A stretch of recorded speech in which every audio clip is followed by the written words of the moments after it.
സാക്ഷാൽ Cristiano Ronaldo കളിച്ച Juventus ഉൾപ്പെടെയുള്ള ക്ലബ്ബുകൾ ഇന്ത്യയിൽ വന്ന് കളിക്കുന്നു എന്ന് കേൾക്കുമ്പോൾ നിങ്ങൾക്ക് വിശ്വസിക്കാൻ ഇത്തിരി ബുദ്ധിമുട്ടുണ്ടായിരിക്കാം. പക്ഷേ സീരിയയുടെ ഡയറക്ടർ തന്നെയാണ് പറയുന്നത് 2036 ഒളിമ്പിക് സാധ്യതത്വം വഹിക്കാൻ ആഗ്രഹിക്കുന്ന രാജ്യമെന്ന നിലയിൽ ഇറ്റാലിയൻ സൂപ്പർ കപ്പ് അവരുടെ പോപ്പുലാരിറ്റി വർദ്ധിപ്പിക്കുന്നതിന്റെ ഭാഗമായിട്ട് ഇന്ത്യയിൽ വെച്ച് നടത്താനാണ് തീരുമാനിച്ചിരിക്കുന്നത്. ഇറ്റാലിയൻ സൂപ്പർ കപ്പ് എന്ന് പറഞ്ഞാൽ ഇറ്റലിയിലെ ടോപ്പ് ഡിവിഷൻ ലീഗായിട്ടുള്ള സീരിയയിലെ ചാമ്പ്യന്മാരും 2ാം സ്ഥാനക്കാരും.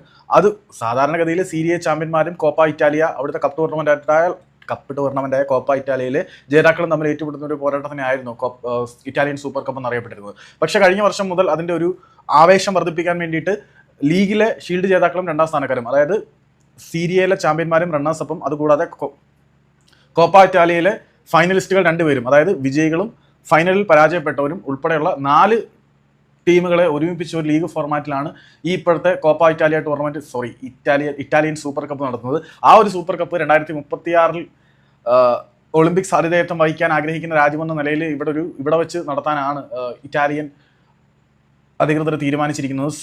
അപ്പം ഇറ്റാലിയൻ സൂപ്പർ കപ്പ് ഇവിടെ വെച്ച് നടന്നാൽ അത്ഭുതപ്പെടേണ്ട കാര്യമില്ല. സർപ്രൈസുകൾക്ക് വേണ്ടി നമുക്ക് കാത്തിരിക്കാം. ഇത് ഞാൻ തള്ളിയതല്ല, റോയിട്ടേഴ്സ് ഉൾപ്പെടെയുള്ള പ്രമുഖ ലോക മാധ്യമങ്ങളെല്ലാം ഈ ഒരു വാർത്ത റിപ്പോർട്ട് ചെയ്തിട്ടുണ്ട്. നിങ്ങൾക്ക് വേണമെങ്കിൽ ജസ്റ്റ് ഒന്ന് ഗൂഗിളിൽ സെർച്ച് ചെയ്ത് നോക്കാം.